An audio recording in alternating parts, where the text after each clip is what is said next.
Talking Points memo today is about Donald Trump's first month in office. So, one down, 47 more months to go. Liberal America will be happy to hear that, right? I have to tell you that Donald Trump has done more in his first month, second term, of course, than any other president in history. And I went back last night confronting the president's, as you know, 23 consecutive weeks on the New York Times list. And now it'll extend into March. We got the numbers yesterday. They're still phenomenal. If you haven't read Confronting the President, you might want to consider it. But anyway, Trump has done more in 31 days than anybody else who was elected president. Who do you think was second? George Washington, first president, because he had to reorganize the government. I mean, they had a structure in Philadelphia, but they weren't a federal government. That only happened after we booted the king out of here.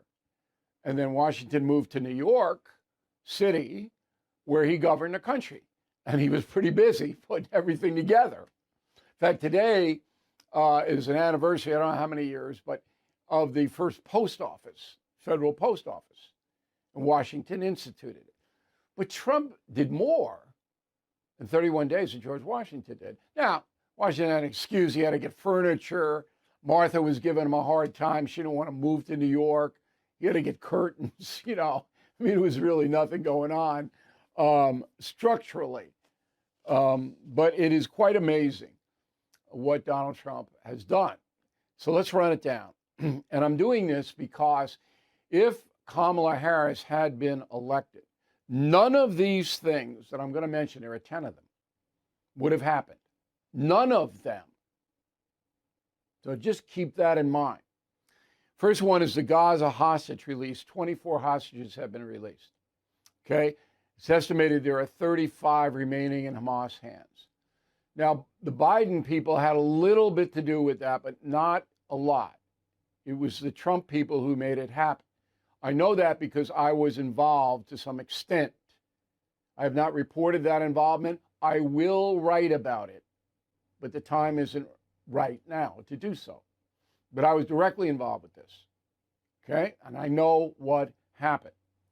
Okay, so 24 hostages are out, and that is a very significant achievement because Biden couldn't get any out. He couldn't get any. They just ignored him, the terrorists. Number two, the Department of Government Efficiency, DOGE. It's creating chaos. Elon Musk brought in, all right? And his job is to assess wasteful spending and fraud and to cut down a federal workforce, which is far too big because we have a $36 trillion debt. So that never would have happened over Kamala Harris, ever. The Democrats don't want to cut spending. They're the party of spending, okay? Now, I don't know whether in the end Musk will be successful. He's uncovered some stuff, and that's good, but now it kicks back to Congress, and they're trying to claw back money. I don't know if they're going to be successful there. Most of that money's already been spent.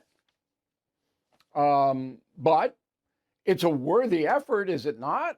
If you're a loyal American, I don't care what party you're in, you don't want wasteful spending. That insults the taxpayers. Number three, the Ukraine negotiations. Again, Biden couldn't do it. He couldn't get anywhere. And in the space of 31 days, Trump's got Putin at the table. Last week in Saudi Arabia, it wasn't Putin, but it was Putin's guy, Lavrov. Okay, that's three. Kamala Harris, in a million years, would not have been able to do that. Number four, DEI banishment. Democrats didn't want to banish it. It's out. Okay, gone from the federal area.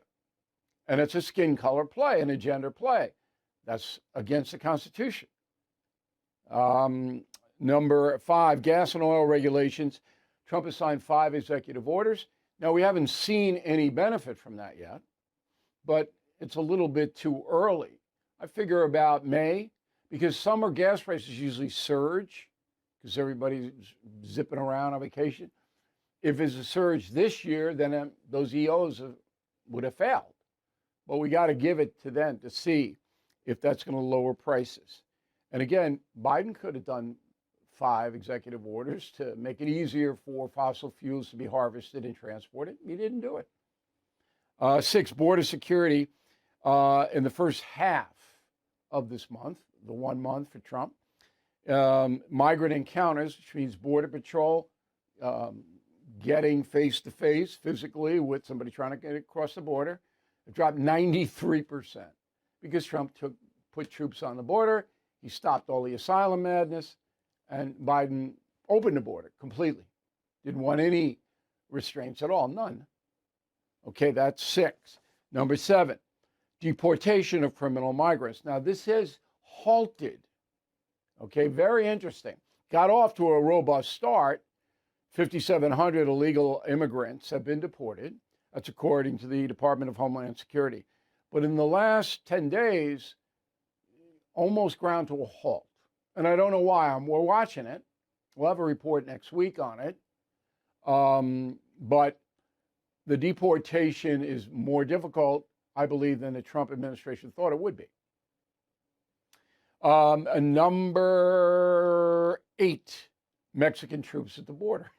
This is another thing Kamala Harris, in a million years, she wouldn't have deported anybody either, but in a million years would have not cajoled the president of Mexico put those troops on the border.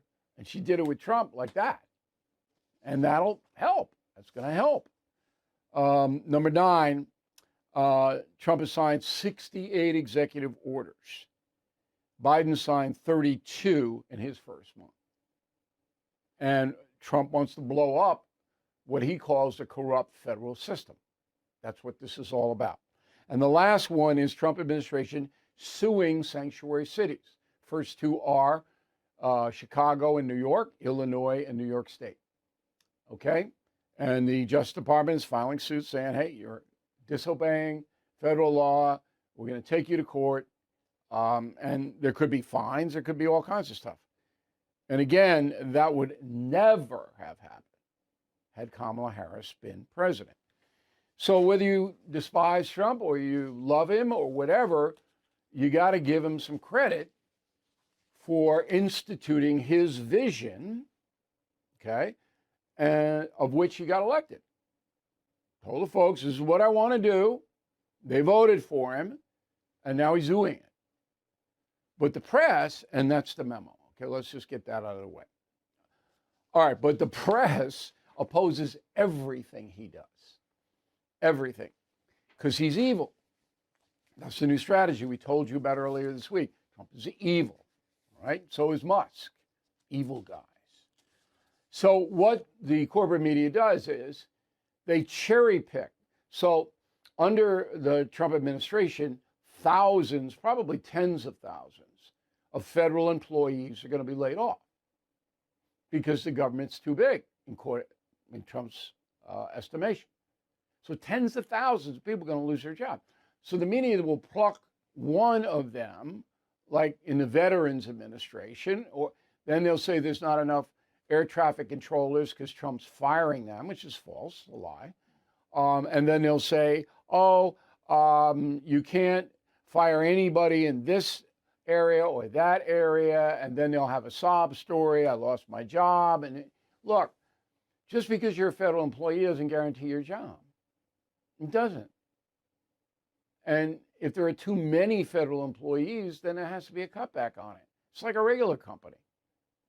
But the media, they cherry pick it to make Trump look evil.